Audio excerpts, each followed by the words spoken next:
Today I'm going to show you how to plan a personal narrative story. To start, you'll need the personal narrative planner. It looks like this. You'll see at the top that there is a space for an introduction. There's a spot for a beginning, middle, and end of your story in the middle, and then a conclusion. When we start a personal narrative, it's going to seem a little silly, but we're going to start not at the very top of our personal narrative planner, but instead we're going to start in the middle with our beginning, middle, and end. So we'll start right there in the middle as we think of our story. I'm going to think of a story that means something to me that I know I can tell a lot of details about. So I'm going to start here in the middle, and I'm going to think about the day that I got married, because that's a really special day to me, and it's a day that I can tell a lot of details about. So first I'm going to start here in the middle. I've zoomed in on my planner, and I'm going to start at the beginning. And at first I'm going to draw a sketch. So I'm just going to I don't need to give a lot of detail, but I do want to do a picture so I can remember what happened. This is a picture of me and Jared, and we're getting married.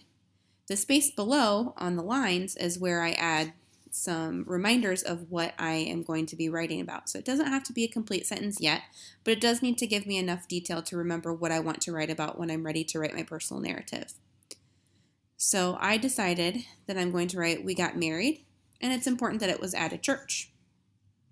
Next, I'm going to think about what happened in the middle of my story. So after we got married, I'm going to draw a picture, again in the middle box there, that is of us doing our first dance.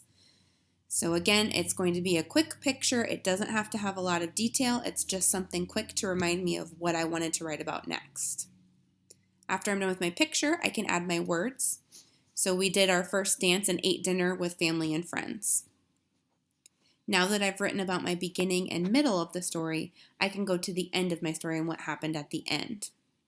Again, I'm going to do a quick drawing of what happened, and then I'm going to draw or write my sentence underneath. So I have a picture of Jared and I, and we're surrounded by our friends and family, because at the end, we celebrated with family and friends by dancing all night. So as you can see, the beginning, middle, and end of my story go in the middle of my planner here. I've got my quick drawings up at the top. They don't have to have a lot of detail or color to them. I'm just doing a quick sketch of that. And then a few words below to remind me what I drew my picture about and what details I want to include when I'm writing. The next thing I have to do is work on my introduction. So I'm going to zoom into my introduction part here. And when I'm writing an introduction to my personal narrative planner, I want to think about these little pictures right here that give me a reminder of things that usually good introductions include. So this is a picture of people, so I need to know who is in my story. A light bulb represents what happened. And the house and the clock represent the setting, or where and when the story took place. So again, my story was about the day that I got married. So when I'm writing my introduction, I can write a full sentence here so I can really think through the who was in it, what happened, and then the setting for my story.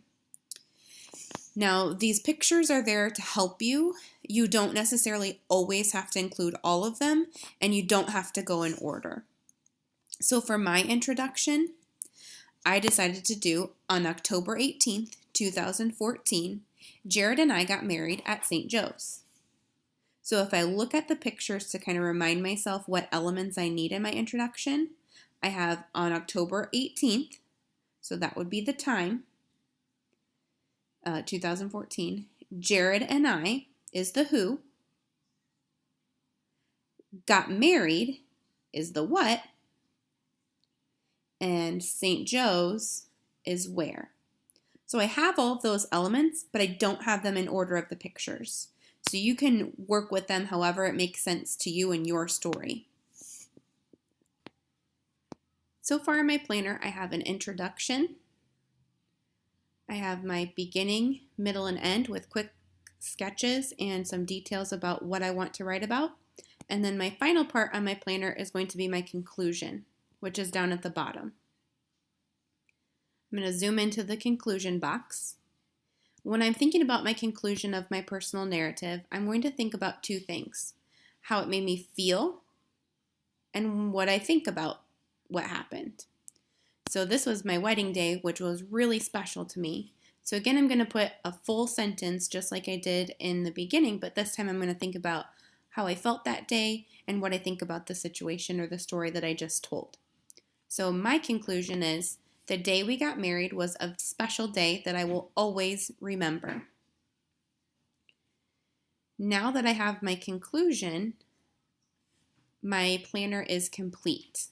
The next step will be taking my planner and putting it into a personal narrative, which will be in another video.